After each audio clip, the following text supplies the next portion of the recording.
Allahu Allahu Allahu Allah Allahu Allahu Allahu Allah. التذكر والتذكير والنفع والانتفاع والإفادة والاستفادة والحث على التمسك بكتاب الله وسنة نبيه والدلالة إلى الخير والدعاء إلى الهدى ابتغاء مرضات الله وقربه وثوابه آمين اللهم آمين.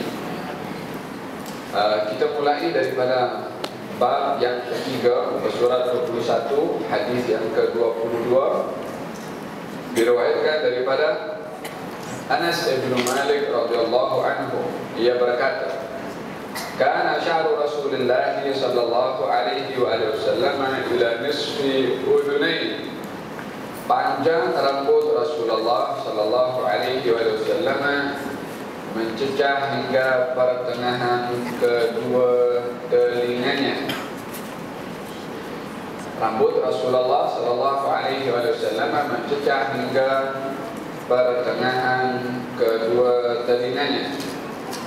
Hadis yang ke-23 daripada Siti Aisyah radhiyallahu anha pernah berkata, Kuntu aghtasilu ana wa Rasulullah sallallahu alaihi wasallam min ina'in wahidin wa kana lahu sya'run fawqa al-jummati wa duna al-wafra.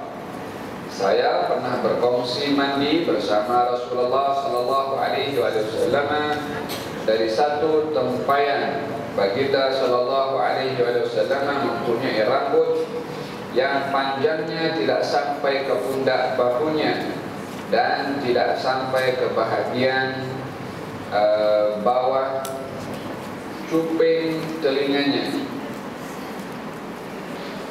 Hadis yang ke-24 diriwayatkan daripada Ummu Hani binti Abi Talib.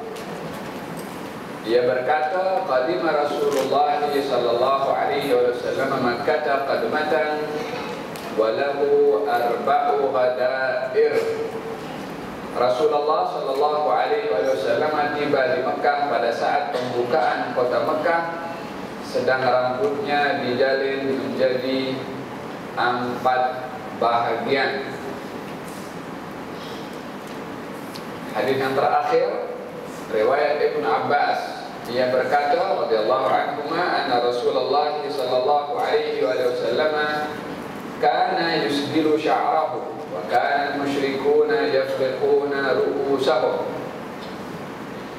wa kana al-kitab yusdiruna ru'usahum wa kana yuhibbu muwafaqata ahli al-kitab fima lam yu'mar fihi bi syai'. Thumma faraqa Rasulullah sallallahu alaihi wasallam ra'sahu. Pada awalnya Rasulullah sallallahu alaihi wasallam menyisir rambutnya ke belakang, manakala orang-orang musyrik menyisir rambut mereka ke kiri dan ke kanan, dan ahli kitab menyisir rambutnya ke belakang. Rasulullah sallallahu alaihi wasallam suka menyerupai ahli kitab selagi tiada suatu perintah mengenainya. Kemudian Rasulullah sallallahu alaihi wasallam menyisir rambutnya ke kiri dan ke kanan. Ini ada 1, 2, 3, 4, 5 hadis menyentuh tentang rambut Rasulullah yang satu dengan yang lain, melengkapi, menjelaskan dan memberikan detail bagaimana Rasulullah sallallahu alaihi wasallam menyikat rambutnya atau style rambut Rasulullah sallallahu alaihi wasallam. Pada hadis yang pertama yang diriwayatkan oleh Anas bin Malik, kita tahu siapa itu Anas bin Malik. Beliau adalah seorang pembantu Rasulullah sallallahu alaihi wasallam dalam usianya 10 tahun, yang dihadiahkan oleh ibunya yang bernama Ummu Sulaim. Ibu Anas bin Malik, Ummu yang datang kepada Rasulullah ketika baginda baru sampai ke kota Madinah berhijrah, maka ramai daripada orang-orang Ansar yang datang membawa hadiah untuk Nabi. Pelbagai jenis hadiah yang diberikan oleh mereka sebagai tanda ungkapan kegembiraan mereka dengan datangnya Rasulullah ke kota Madinah. Mereka di antara orang-orang yang tidak mampu untuk memberikan hadiah dan terkilan kerana ketidakmampuannya untuk memberikan hadiah adalah seorang bernama Ummu Sulaim, ibu Anas bin Malik. Tak tahu apa nak bagi kepada Rasulullah, maka yang diberikan adalah anaknya, yaitu Anas. Mengatakan kepada baginda Rasulullah, Ummu Sulaim, wahai Rasulullah, saya tak ada apa yang nak dibagi kepada Tuan, hanya ada anak saya yang kecil ini, Anas bin Malik, saya berikan kepada Tuan untuk berkhidmat kepada Tuan. Maka Anas bin Malik yang dihadiahkan oleh ibunya untuk berkhidmat kepada Rasulullah diterima oleh baginda Rasulullah sallallahu alaihi wasallam dan berkhidmat kepada Rasulullah selama 10 tahun lebih, sehingga baginda wafat pun Anas bin Malik masih berada dalam tugasan khidmatnya bersama dengan Rasulullah sallallahu alaihi wasallam. Dan banyak keistimewaan yang didapat oleh Anas bin Malik daripada Rasulullah dengan dasar khidmat kepada Rasulullah sallallahu alaihi wasallam. Dan hampir keseluruhan daripada orang-orang yang berkhidmat kepada Rasulullah, mereka adalah berada pada saf hadapan dari segi keilmuannya dan juga dari segi hafalan hadisnya. Adalah mereka adalah golongan orang-orang terkemuka seperti Sayyidina Abdullah ibn Mas'ud. Dia bertugas membawa capalnya Rasulullah. Dia bertugas untuk membawa siwaknya Rasulullah. Dia bertugas untuk membawa bekas untuk Nabi berwudu. Dia pun bertugas untuk membawa tongkat Nabi SAW, Abdullah bin Mas'ud.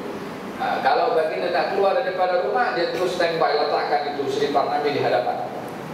Kalau baginda nak masuk pergi satu tempat, dia pun terus standby duduk tunggu. Nabi buka, dia ambil seliparnya. Bukan dia ambil disimpan saja, diletakkan di pintu tangan Abdullah bin Mas'ud, dimasukkan ke dalam selipar Nabi. Maksudnya selipar itu berada di di lengan Abdullah bin Mas'ud supaya tak ada orang ambil. Orang sekarang banyak ambil barakah, tak payah bagi tahu. Abdullah bin Mas'ud jaga itu selipar Nabi sallallahu alaihi wasallam. Bila mana nak keluar, dia duduk standby, keluar, rapikan dulu seliparnya, diberikan pokoknya, baru dia jalan. Wahakal. Bila mana nak masuk bilik air, dia tunggu standby. Yang kalau Nabi nak buka bajunya ke, atau nak letakkan dia punya siwak, yang jaga itu Abdullah bin Mas'ud. Bila mana balik keluar daripada bilik air nak berwudu, yang menyediakan bekas dengan penuh air untuk berwudu Abdullah bin Mas'ud. Ini pembantu Nabi SAW, dan beliau menjadi rujukan dalam berbagai bidang ilmu, tafsir, hadis, fiqh dan macam-macam di Arab, merujuknya kepada Abdullah bin Mas'ud. Abdullah bin Abbas, Abdullah bin Umar, kebanyakan mereka adalah orang-orang yang banyak berkhidmat kepada Nabi SAW. Di antaranya adalah Anas bin Malik radhiyallahu anhu wa ardhah. Beliau mengatakan, meriwayatkan tentang rambut Rasulullah. Panjang rambut Rasulullah sallallahu alaihi wasallam mencecah hingga pertengahan kedua telinganya. Ini riwayat yang pertama. Anas bin Malik meriwayatkan bahwasanya ini yang digambarkan oleh Anas bin Malik adalah bahagian tepi rambut Nabi. Panjangnya macam mana? Rambut ini kepada bahagian kepala sini pun rambut, bahagian belakang ini pun rambut, kemudian panjang tepi pun bahagian daripada rambut. Style nak menyingkat rambut itu daripada kiri ke kanan ke, atau daripada kanan ke kiri ke, atau dibelah dua, macam dibelah menjadi dua. Itu cara yang akan dijelaskan dalam hadis yang kemudian rambutnya. Tapi dalam hadis ini hanya diceritakan panjang tepi rambut Nabi. Dia tak cerita belakang. Dia tak cerita bahagian atas rambut ini macam mana. Dia hanya ceritakan bahagian tepi rambut Nabi. Oleh hal bila mana mereka ingin dalam Syama'il Muhammadiyah kadang-kadang satu bab disebutkan banyak lebih daripada satu hadis, satu dengan yang lain melengkapi. Dalam hadis yang pertama diriwayatkan oleh Anas bin Malik hanya memberitahukan tentang panjang tepi rambut Nabi. Dikatakan menjejak hingga pertengahan kedua telinganya, yakni kedua pertengahan sini. Panjang tepi rambut Nabi Muhammad SAW. Macam mana Anas bin Malik boleh tahu? Rambut Nabi akan keluar daripada kepalanya jatuh ke bawah, baik Nabi ketika menggunakan serban atau ketika tidak menggunakan serban, dia akan rambutnya jatuh ke bawah. Paham tuh? Maknanya rambutnya panjang. Bahkan dalam riwayat-riwayat yang lain akan diberitahukan dia menutup cuping telinga. Bahkan dalam riwayat yang lain dikatakan bahwasanya dia hampir mengenai kepada bahunya. Yani bermakna rambutnya panjang. Kalau begitu, apa hukum orang membelah rambut panjang lelaki lah? Kalau orang lelaki rambut panjang jujur, dia bela rambut itu untuk mengikut Nabi sunnah. Tapi kena jujur, membela rambutnya itu adalah karena untuk meniru kepada Nabi Muhammad SAW. Tapi bila mana jauh di dalam hatinya itu nak tengok si fulan itu handsome sangat, so dia pakai rambut panjang pasal supaya dia tengok mungkin wajahnya agak mirip sikit dengan orang itu, sudah dipanjangkan nak. Kemudian dia kata aku nak tiru kepada Nabi SAW. Ini namanya dia menggunakan Nabi untuk kepentingan hawa nafsu. Dia kena mesti jujur dengan dirinya sendiri. Ada yang pertama.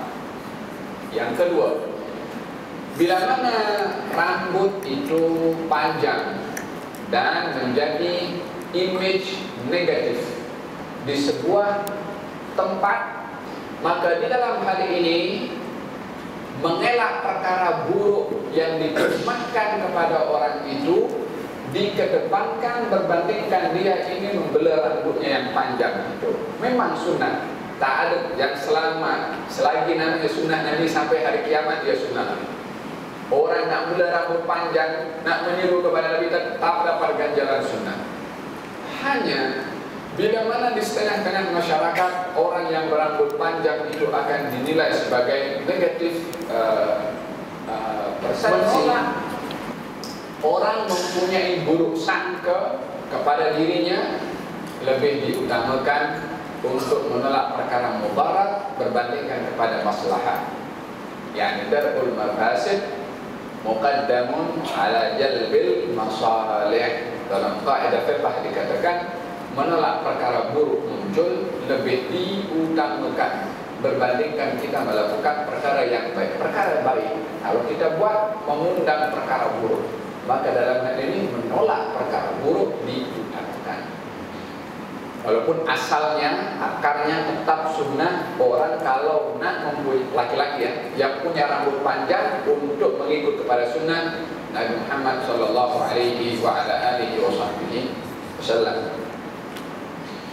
Dan ini berkenaan dengan masalah panjang tepi rambut Nabi. Yang kedua, diriwayatkan oleh Siti Aisyah, diberitahukan bahwasanya aku atau saya pernah berkongsi mandi bersama dengan Rasulullah SAW daripada satu tempayan. Banyak penafsiran para ulama berkenaan dengan menafsirkan kaifiyah mandinya Rasulullah bersama dengan Siti Aisyah. Bila mana dikaitkan dengan beberapa hadis yang lain, bahwasanya Siti Aisyah pernah mengungkapkan ma ra'aitu minhu wala ra'a minni. Saya tak pernah melihat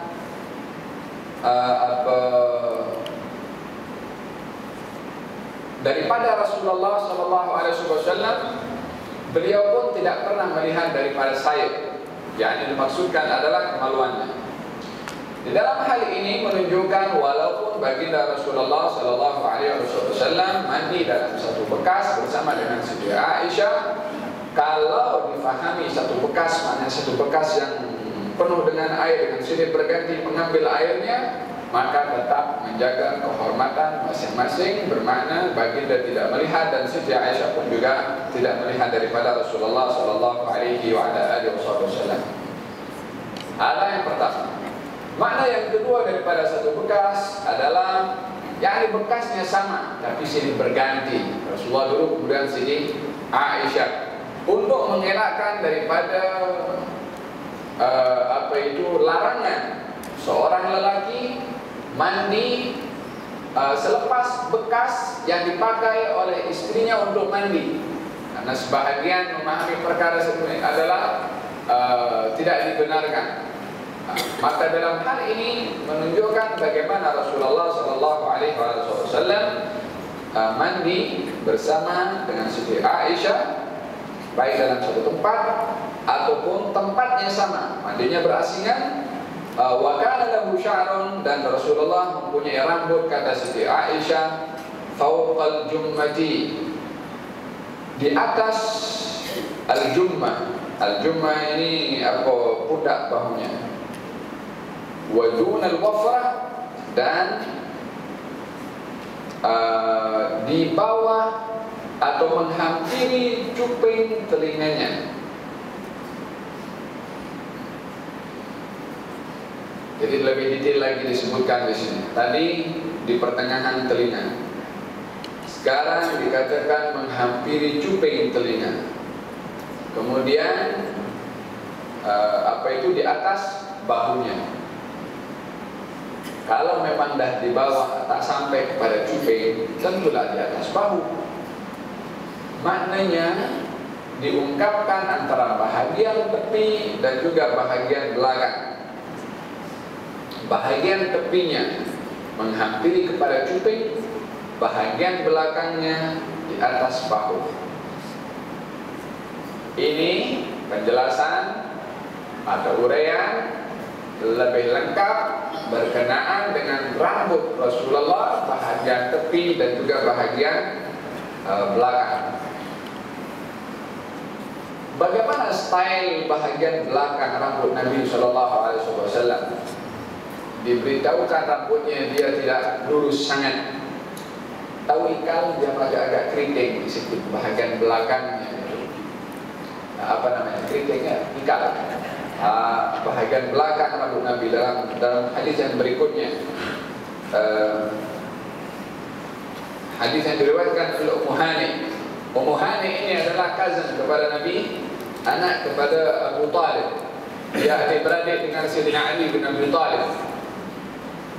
Ummu Hani.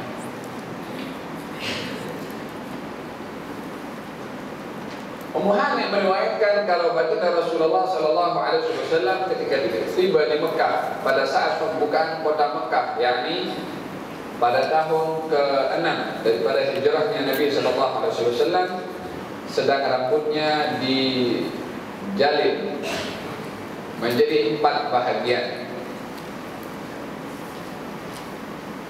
Macam mana rambutnya dijalin menjadi 4 bahagian? Ghadair ini dalam bahasa Arab bahagian belakang, yakni macam ada 4 bahagian.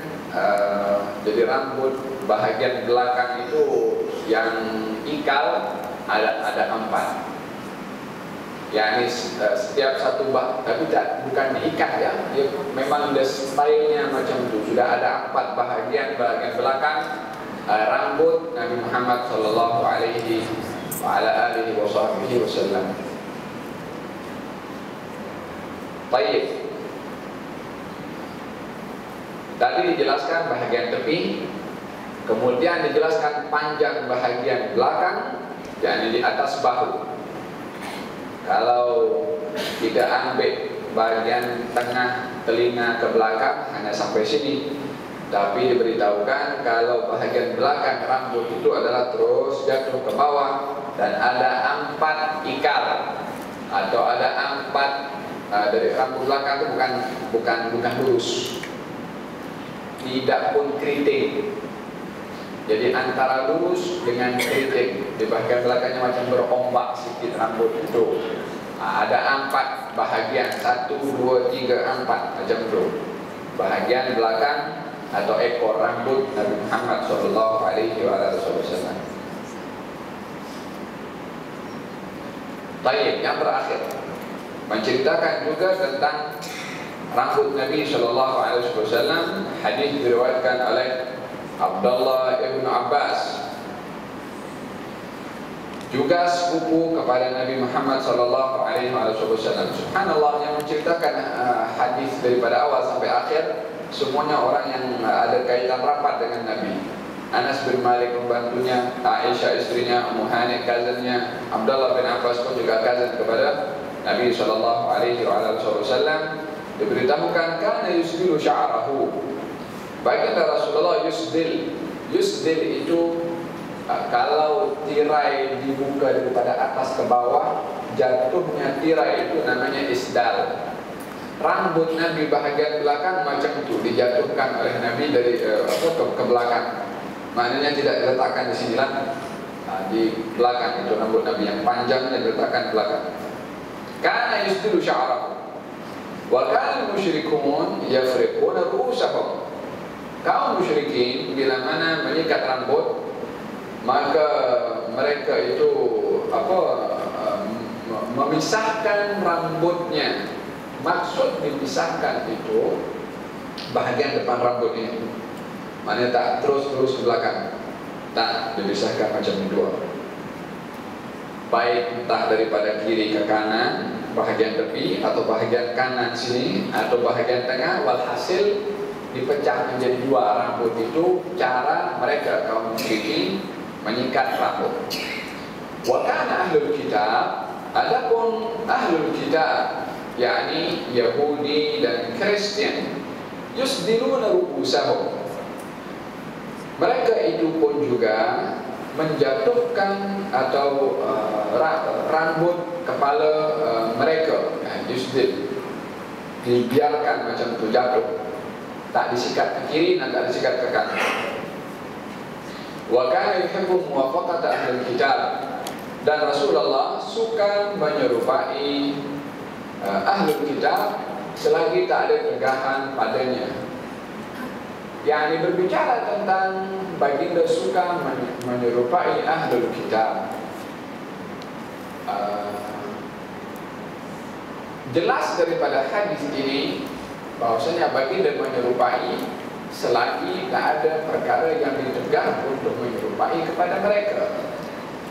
Perkara-perkara yang ditegah bila mana menyerupai kepada mereka adalah hal-hal yang berkaitan dengan agama. Umpamanya, soalan ada di sini, macam mana hukum kita mengucapkan perayaan kepada agama lain? Adakah kita adakah bila mana kita mengucap ucapan-ucapan yang diucapkan oleh mereka menyerupai kepada ahlul kitab atau tidak? Masalah penyerupaan banyak hadis yang melarang untuk menyerupai kaum-kaum tertentu. Seperti dalam hadis Nabi SAW bersabda, "Man tashabbaha biqaumin fahuwa minhum." Barang siapa orang yang menyerupai orang lain, maka dia adalah golongan daripada orang itu, siapa saja yang dia menyerupainya. Di dalam hadis yang lain, baginda Rasulullah pernah bersabda, Allah akan melaknat laki-laki menyerupai perempuan, dan Allah akan melaknat perempuan yang menyerupai laki-laki. Pun dalam hal ini adalah menyerupai, tapi dari segi tak kira muslim dengan muslim atau dengan siapa, yang penting laki-laki menyerupai perempuan ataupun sebaliknya. Maka menyerupai dalam jantina di luar apa yang Allah ciptakan jantina kepada orang itu, maka akan dilaknat oleh Allah Subhanahu wa taala. Pada masa yang sama, baginda Rasulullah sallallahu alaihi wasallam dalam hadis beliau pernah bersabda, berlawanlah kamu daripada kaum Yahudi. Yani baginda menyuruh kepada kaum muslimin untuk memanjangkan janggutnya. Oleh kerana kaum Yahudi tidak memanjangkan janggut, maka Nabi suruh berbezalah kamu dengan bangsa Yahudi. Pada masa yang sama baginda Rasulullah menyerupai kepada apa yang dilakukan oleh sebahagian ahlul kitab, seperti puasa hari Asyura. 10 hari bulan Muharram, kenapa baginda berpuasa?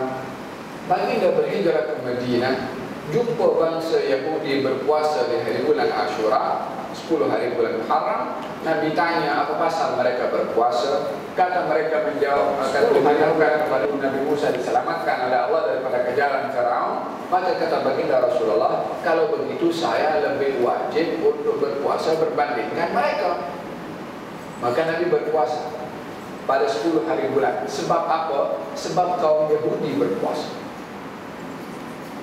Kemudian Nabi bersabda, kalau aku hidup pada tahun hadapan, aku akan berpuasa pada hari 9, supaya berbeza dengan bangsa Yahudi. Jadi tidak semua perkara yang dilakukan ada kemiripan dengan agama lain, perkara itu akan ditegak. Dan tidak juga pula kita akan berbeza dalam segala hal daripada agama lain pun tidak. Menyerupai itu dengan sesiapapun juga, hendaklah terlebih dahulu diletakkan neraca syariah. Adakah perkara tersebut dikatakan menyerupai yang ditegak oleh syariah atau tidak? Kalau semua penyerupaan itu akan ditegak, maka jadi masalah kita pakaian kita banyak menyerupai kepada pakaian orang-orang bukan Islam yang pakai tie umpamanya, pakai coach umpamanya. Takkan ada dikatakan menyerupai dengan apa itu dengan Yahudi ataupun Kristen. Maka dengan demikian kita akan mengatakan orang yang memakai tie atau memakai coach itu ini adalah orang Yahudi. Neraca syariah akan menentukan perkara tersebut ditegak atau tidak. Oleh sebab itu Nabi SAW dalam hal ini katakan yuhibbu, suka untuk menyerupai ahlul kitab fima lam yu'mar bihi bisyai', terhadap perkara-perkara yang tak ada kaitannya dengan syariah, artinya tak ditegak oleh syariah, atau tidak dikatakan orang berbuat demikian itu adalah sama dengan orang yang berada dalam agama itu. Ilan al-majal wasi', perkara yang selain daripada yang ditetapkan dalam syariah, perkara yang luas, tidak dikatakan menyerupai pada bangsa lain kecuali bila mana ditegak oleh syariah. Adapun mengucapkannya atau mengucap apa-apa ucapan kepada orang bukan Islam, bila mana ucapan yang diucapkan itu tak ada sangkut paut dengan masalah agama, maka tak jadi masalah. Contohnya kita punya jiran Kristen ke Cina ke atau apa, dia buat Eid Milad, Happy Birthday, tak ada kaitan dengan agama, dia merayakan itu hari jadinya, maka kita mengucap Happy Birthday kepada orang itu jadi masalah. Tapi bila mana ada kaitan dengan syariah, Christmas umpamanya, dia ada kaitan dengan agama. Kaitan dengan agama di mana letak kaitan dengan agama? Dia meyakini hari itu adalah hari lahirnya orang yang dianggap sebagai Tuhan. Dia kalau dilahirkan, kalau hari kelahiran Nabi Isa, apa itu tak ada bezanya dengan kita merayakan hari kelahiran Nabi Muhammad SAW. Kalau dipastikan satu hari kelahirannya, yang kedua adalah masalahnya mereka meyakini Isa sebagai anak kepada Tuhan. Maka dalam hal ini sudah menyentuh kepada akidah. Maka dalam hal ini saya lebih cenderung untuk tidak mengucapkan kata-kata tahniah kepada orang-orang yang beragama Kristen tanpa mengurangkan hak mereka dalam bersahabat atau berjiran dengan kita. Apa itu hak persahabatan, hak kejiranan tetap dilakukan seperti biasa, tapi dalam hal-hal yang berkaitan dengan prinsip agama, maka masing-masing adalah saling menghormati kepada agamanya sendiri. Baik, maka dalam hal ini baginda Rasulullah sallallahu alaihi wasallam lebih menyerupai kepada ahlul kitab. Dalam surat Ar-Rum, Allah berfirman, Alif Lam Mim, ghulibatir Rum fi adnal ardi wa hum min ba'di ghalabihim sayaghlibun fi bid'i sinin lillahi al-amru min qablu wa min ba'du wa yawma idzin yafrahul mu'minuna bi nasrillah. Alif Lam Mim, ghulibatir Rum. Rum dikalahkan oleh Persia. Zaman baginda Rasulullah berlaku peperangan antara Romawi dengan Persia. Romawi ahlul kitab, Kristen. Persia adalah orang menyembah kepada api, majusi. Kedudukan antara ahlul kitab dengan bukan ahlul kitab lebih hampir kepada kebenaran di dalam akidahnya adalah ahlul kitab yang mengimani kepada ajaran yang datang daripada langit berbandingkan kepada majusi. Ketika Ar-Rum kalah dalam peperangan itu, kaum muslimin susah hati, termasuk Nabi. Ghulibatir Rum, Romawi kalah. Wa hum min ba'di ghalabihim sayaghlibun. Allah beritahu, selepas kekalahan mereka sekarang ini, nanti mereka akan menang.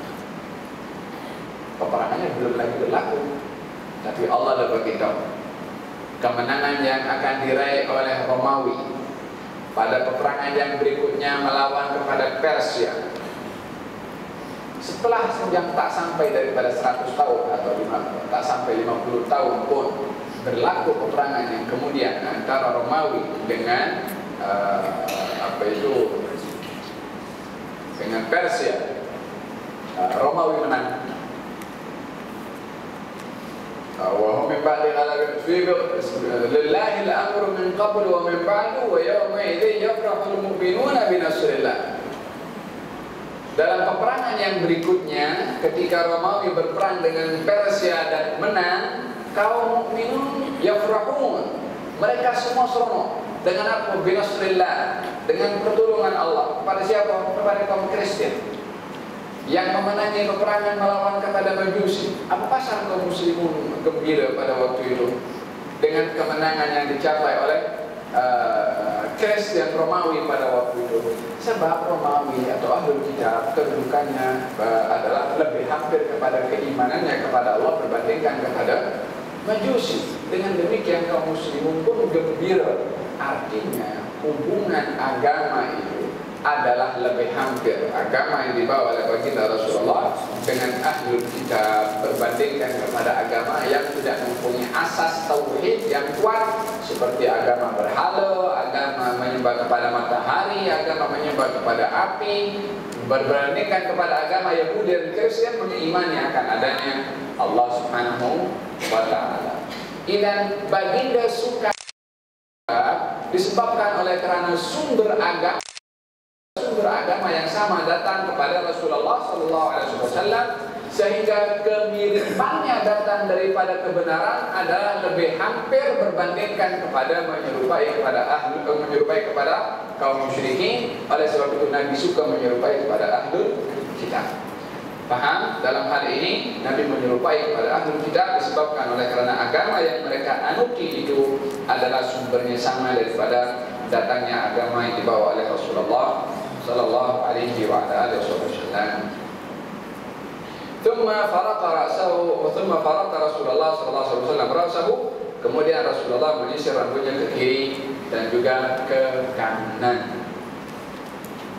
Menyisir rambutnya ke kiri dan ke kanan maknanya dibelah menjadi dua. Nah, bagian tengah sini dibelah menjadi dua, ke kiri dan ke kanan. Maknanya bukan ke belakang. bahagian atas dibelah menjadi dua, bahagian belakang adalah ada arba' ghadair, yakni ada empat ekor atau yang jatuh ke bawah daripada rambut Nabi sallallahu alaihi wasallam. Cara Rasulullah sallallahu alaihi wasallam menyisir atau bersisir. Dalam riwayat Sayyidatuna Aisyah radhiyallahu anha, ia berkata, "Kuntu urajjilu ra'sa Rasulillah sallallahu alaihi wasallam wa ana haid." Saya pernah menyisir rambut Rasulullah sallallahu alaihi wasallam ketika saya sedang kedatangan haid, untuk mengelak daripada tumahan-tumahan seseorang berada dalam keadaan haid tidak boleh untuk mendekati kepada suaminya. Maka kata Siti Aisyah, dahulu banyak difahami keyakinan dan kepercayaan yang menyimpang bila mana seorang wanita berada dalam keadaan haid, tidak dihampiri, tidak didekati, bahkan dihalau daripada rumahnya. Maka dalam hal ini Siti Aisyah memberitahukan, saya menyikat rambut, bukan lagi satu rumah dengan Nabi, menyikat rambut kepada rambut Nabi sallallahu alaihi wasallam sementara saya berada dalam keadaan haid. Apa sebab Siti Aisyah beritahu saya dalam keadaan haid saya sikat rambut? Untuk mengelak kepercayaan yang salah daripada sebahagian orang yang meyakini kalau berada dalam keadaan haid adalah istri macam dihalau dan tak boleh nak dekat. Maka Siti Aisyah beritahu, bukan begitu ajaran yang dibawa oleh Rasulullah. Saya dalam keadaan haid saya sikat rambut Nabi sallallahu alaihi wasallam. Faham tu? Jadi ada sebab kenapa Siti Aisyah beritahu saya berada dalam keadaan haid untuk menolak tumahan tak boleh mendekati istri bila mana berada dalam keadaan haid atau dihalau daripada rumahnya bila mana berada dalam keadaan haid. Ada yang pertama. Mana yang kedua, kehidupan yang begitu mesra antara Rasulullah sallallahu alaihi wasallam dengan istrinya pun juga menyisir rambut Nabi Muhammad sallallahu alaihi wasallam. Rambut yang tak semua orang boleh pegang, rambut yang semua orang tak boleh untuk dekat sangat, kecuali orang-orang tertentu sahaja. Orang pada berebut untuk mendekati atau melihat, menyentuh kepada rambut Nabi sallallahu alaihi wasallam, tapi tak semua orang boleh mendekati dan menyentuh kepada rambut baginda Rasulullah. Lihatlah ketika beliau pergi ke haji dan beliau memotong rambutnya bahagian kanan terlebih dahulu, kemudian bahagian kiri baginda memotong, dan baginda setiap kali potong rambut dia bukan buang macam tu je rambut Nabi sallallahu alaihi wasallam. Tak ada benda terbuang daripada Rasulullah, melainkan semua akan berebut untuk apa? Bukan nak tengok rambut Nabi cukur saja, nak ambil itu rambut Nabi sallallahu alaihi wasallam. Bahkan sebagian sahabat menyimpan apa saja yang ditinggalkan oleh Nabi sallallahu alaihi wasallam dan para khulafa. Bahkan daripada zaman Bani Abbas, Bani Umayyah hingga hari ini di Mesir kita jumpa itu tempat celak Nabi, mikhala, dia punya macam lidi untuk kasih celak mata Nabi sallallahu alaihi wasallam, disimpan di situ. Ummu Sulaim, ibu kepada Anas bin Malik, menyimpan kepada baju Nabi. Kemudian Khalid bin Walid meletakkan rambutnya dalam songkok ketika rambut Nabi dalam songkok perangnya kalau ketika berperang. Kemudian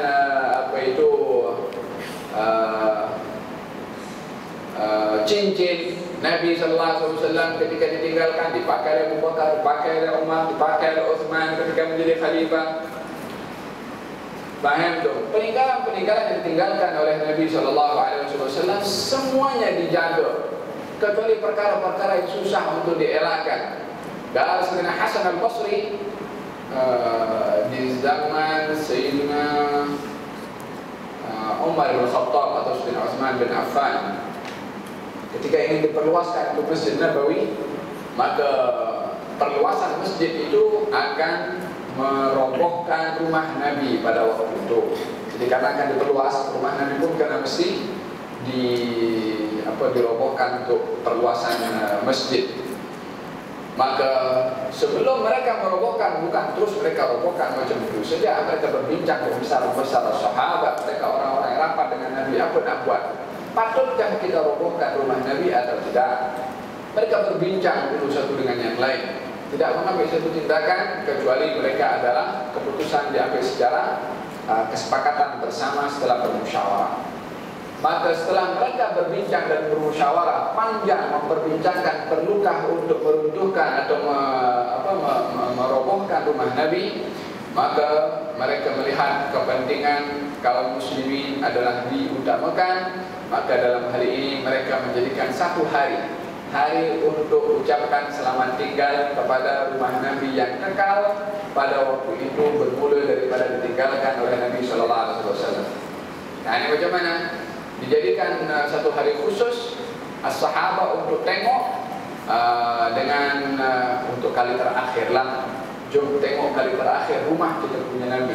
Jadi hari itu para sahabat pada tengok rumah Nabi Sallallahu Alaihi Wasallam dan seluruh orang-orang Madinah pun keluar pada waktu itu. Kata Hasan Al-Basri mengatakan saya pun masuk juga rumah itu. Kemudian saya masuk ke dalam, ini sekian lama rumah itu tak sembarang orang boleh masuk, dijaga pada rumah Nabi SAW supaya kekal, supaya tidak runtuh. Kata Hasan Al-Basri, saya masuk pada waktu itu rumah Nabi sebagai inilah kali terakhir masuk rumah Nabi, dan saya mengangkat jari-jari saya ke bumbung Nabi SAW. Saya pun dapat sentuh bumbung rumah Nabi SAW. Kata Hasan Al-Basri mengatakan, andai rumah itu tak dirobohkan, dikekalkan macam itu saja, dijaga supaya tahu umatnya macam mana Nabi mereka hidup dalam keadaan rumah yang bumbungnya boleh disentuh oleh tangan orang biasa, bukan tinggi sangat macam rumah kita. Rumah kita bumbung, Masya Allah, tapi macam-macam komplain tak habis-habis. Tengok rumah Nabi Sallallahu Alaihi Wasallam bumbungnya pun dekat itu, tak yang sangat sederhana sekali. Rumah baginda Rasulullah Sallallahu Alaihi Wasallam yang daripada wahyu turun menjadi tempat turunnya Jibril. Mana ada rumah lebih mulia daripada rumah Hasan Al-Basri? Wadkurna ma yutla fi buyutikunna min ayatillahi wal hikmah. Ini kata Allah Subhanahu wa taala berfirman kepada istri-istri Nabi, wadkurna, wahai istri-istri Nabi, bacalah ma yutla fi buyutikunna, apa yang telah dibacakan di dalam rumah-rumah kamu itu, min ayatillah, daripada ayat-ayat Allah telah turun di rumah kamu, wahai istri-istri Nabi, ayat-ayat yang banyak sekali. Ingatkan ayat itu, baca di dalam rumah kamu. Di tempat itu turun wahyu, di situ kenapa banyak dibaca rumah? Karena bacaan ayat Al-Quran akan membawa kesan kepada rumah dan tuan penghuni rumah. Kalau saja di dalam adab Nabi SAW orang masuk rumah disuruh ucap salam, kata baginda Rasulullah, salamnya itu akan membawa barakah kepada rumah dan orang yang menghuni rumah itu. Membawa barakah kepada rumah macam mana? Kalau rumah yang kita masuk tak ada orang pun juga, kita masuk tetap kita mengucap salam. Ucap salam kepada siapa? Kepada makhluk yang kita tak nampak, dan juga membawa barakah kepada rumah itu bila mana kita masuk dengan salam. Wah, ini baru salam, apatah lagi Al-Quranul Karim. Kenapa di dalam Al-Quranul Karim ada surat, namanya surat itu surat rumah, atau bukan rumah, bilik dalam rumah. Surat apa itu? Al-Hujurat. Apa itu surat Al-Hujurat? Bilik. Al-Hujurat itu artinya bilik. Apa pasal itu surat diberi nama surat Al-Hujurat, dikasih nama bilik? Sebab tak seorang pun daripada kita kecuali mempunyai bilik. Diceritakan di dalam surat itu berkenaan dengan orang ketika berada dalam rumahnya, berada dalam biliknya. Diatur, Al-Quran turun daripada langit bagi tahu tentang masalah bilik. Macam mana supaya kita punya bilik ini dididik adab, macam mana Al-Quran didik kepada adab bilik di rumah kita. Al-baitul ladzi yuqra fihi al-Qur'an yatara ala ahli as-sama' kama tatara an-nujum li ahli al-ardi. Rumah yang dibaca dalam Al-Quran akan nampak cahaya rumah itu oleh penghuni langit, umpama nampaknya cahaya bintang oleh penduduk bumi. Macam mana kita tengok bintang? Itu bintang itu diberitahu apa planet itu.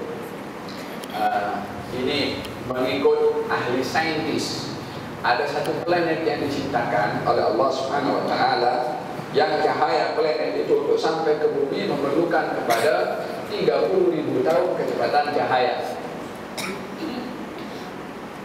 Berapa tahun? 30.000 tahun kecepatan cahaya. Kita sekarang daripada zaman Nabi Isa saja baru berapa tahun? 2013. Dah nak masuk dah 2013 tahun.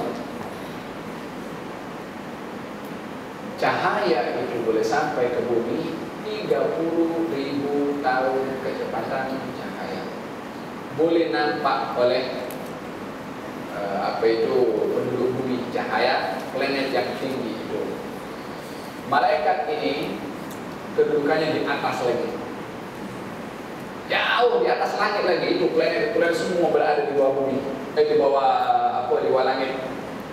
Tapi malaikat boleh nampak kepada cahaya rumah yang kecil, rumah-rumah yang kecil di atas muka bumi ini. Boleh nampak dengan cahaya bacaan Al-Quran Al-Karim. Rumahnya bercahaya. Faham tak? Walihada wadkurna ma yutla fi buyutikunna min ayatillahi wal hikmah. Bacalah wahai istri-istri Nabi di rumah-rumah kamu apa yang telah diturunkan oleh Allah di dalamnya daripada ayat-ayat Allah dan juga sunnah Rasulullah. Disuruh baca di rumah kita Al-Quran dan juga hadis, supaya ahli rumah ini tahu macam mana adab dalam rumah, macam mana adab Nabi SAW. Quran dan hadis dibaca dalam rumah. Untuk baru rumah itu barakah. Apa cerita sampai begitu pergi sana? Syahid adalah diceritakan tentang bagaimana kehidupan Rasulullah SAW di dalam rumahnya bersama istrinya. Kata Siti Aisyah, beberapa sahabat datang kepada Rasulullah, datang kepada Siti Aisyah, ya Ummul Mukminin, macam mana kamu boleh hidup selesa dengan, maksudnya bukan selesa ya, boleh hidup tanpa ada segan, tanpa ada macam gerun, tanpa ada macam gelisah, hidup dengan Nabi SAW. Kita kat luar bercakap dengan Nabi, kalau dia tak berhenti bercakap, kita pun diam. Kita tak bercakap kecuali minta izin untuk bercakap. Kalau kita bercakap tak berani pandang kepada mukanya. Kalau beliau bercakap semuanya senyap, tak ada yang cut perkataan Nabi SAW. Kalau beliau berjalan tak ada orang yang menghampiri. Kalau orang berjalan dengan beliau berusaha untuk menjauhkan diri supaya kakinya tak terpijak kepada bayangannya. Sahabat radhiyallahu anhu suatu ketika dia berjalan, sahabat di belakang Nabi teringat dia berjalan bersama dengan baginda Rasulullah tengah hari, maka dia pun teringat takut terpijak kepada bayangan Nabi SAW. Dia pun cari menghindarkan bayangan, tak jumpa bayangan Nabi SAW. Pasal apa? Yang berbayang itu yang boleh berlawan cahaya dengan matahari. Sementara Rasulullah SAW kekuatan cahayanya itu mengalahkan matahari, jadi tak boleh berbayang dengan matahari. Bukan berkilau ya, bukan saya maksudkan dia silau, kekuatan, power pada cahaya itu sendiri. Faham tu? Sedemikian mereka para sahabat dengan Rasulullah. Kata mereka, macam mana kamu satu rumah dengan Nabi SAW? Dibayangkan keadaan di dalam rumah Nabi itu macam mereka para sahabat dengan Nabi di luar, segan, gedung, hormat, takut kepada Nabi SAW, penuh ta'zim. Kata Siti Aisyah mengatakan, dia di rumah macam suami yang lain. Kadang-kadang dia pun bersih-bersih, kadang pun dia jahit dia punya baju, selipar dia kayak kalau koyak dijahit sendiri. Karena fi khidmati ahlihi, dia itu di rumah melayan kepada keperluan ahli keluarganya. Benda yang boleh dibuat sendiri, dia buat sendiri, tak perlu suruh. suami sekarang mulutnya itu tak boleh diam. Kalau tak diminta apa saja nak minum, bagi tahu ini apa. Memanglah ganjaran si istri itu kalau layan kepada suaminya dapat ganjaran. Tapi bagaimana akhlak baginda Rasulullah SAW dari rumah? Karena ini khidmati ahlihi. Dia adalah orang yang berkhidmat kepada ahli keluarganya. Yang di dalam apa saja dia buat, yang mampu buat sendiri, dia buat sendiri. Paham tak? Kadang-kadang dia cerita dengan Rasulullah SAW macam-macam kisah. Apa namanya? Bila mana dia duduk dengan dia punya sahabat-sahabat. Lepas tu balik Rasulullah SAW, sahabatnya dah balik. Apa yang dikisahkan dengan pembicaraan dengan dia punya kawan-kawan, cerita dengan Nabi SAW panjang lebar, dia pun dengar juga. Sembang-sembang juga dalam rumah. Sehingga satu peristiwa baginda Rasulullah SAW masuk dalam rumah, terjumpa dengan kawan-kawan Siti Aisyah yang bermain dengan Siti Aisyah. Masa itu masih umurnya masih belasan tahun, masih suka bermain seperti orang-orang yang sebaya usianya dengan Siti Aisyah. Baginda ketika melihat Siti Aisyah sedang bermain, itu budak-budak nampak Nabi, maka mereka pun cabut lari semua, takut dengan gerun dengan Nabi SAW, dan barang mainan itu disimpan masuk dalam satu tempat itu dengan kain. Satu peristiwa baginda Rasulullah SAW ketika nampak mereka itu lari dan gerun takut dengan Nabi, Nabi izinkan mereka suruh main, takut suruh keluar suruh main dengan Siti Aisyah. Satu peristiwa baginda Rasulullah ketika mencari barang entah apa dia tirai yang menutup barang mainan milik Siti Aisyah dengan budak-budak yang lain itu terjatuh. Nampak di situ boneka kuda terbang. Jadi ada kuda bukan terbang, kuda bersayap. Kata baginda Rasulullah, macam mana kuda boleh bersayap? Kata Siti Aisyah mengatakan, ya Rasulullah, kamu tak tahu ke kalau kudanya Nabi Sulaiman itu boleh terbang dengan sayapnya? Nabi pun tersenyum dan adalah kuda terbang, dia kata. Ya, ada kuda terbang, kata Siti Aisyah. Pun menghibur dalam hal masalah kuda terbang. Duduk sembang dengan Sayyidah Aisyah radhiyallahu anha wa ardhaha. Kalau kata Siti Aisyah, beliau di rumah macam yang lain. Tak ada macam kadang-kadang pun berlaku cekcok sendiri juga antara Nabi dengan Siti Aisyah. Kata Siti Aisyah mengatakan, kata baginda Rasulullah mengatakan, aku tahu bila kamu marah kepada aku dan bila kamu tak marah. Kata Siti Aisyah mengatakan, macam mana kamu tahu aku kalau lagi marah dengan kamu? Ya salah suami istri. Kata baginda Rasulullah, kalau lagi marah dengan aku, kamu bila mana bersumpah, kamu kata wa Rabbu Ibrahim, demi Tuhannya Ibrahim. Tapi kalau kamu lebih suka, kamu kata wa Rabbu Muhammad, demi Tuhannya Muhammad. Sumpahnya Siti Aisyah difahami oleh Nabi bila dia marah, bila dia tak marah.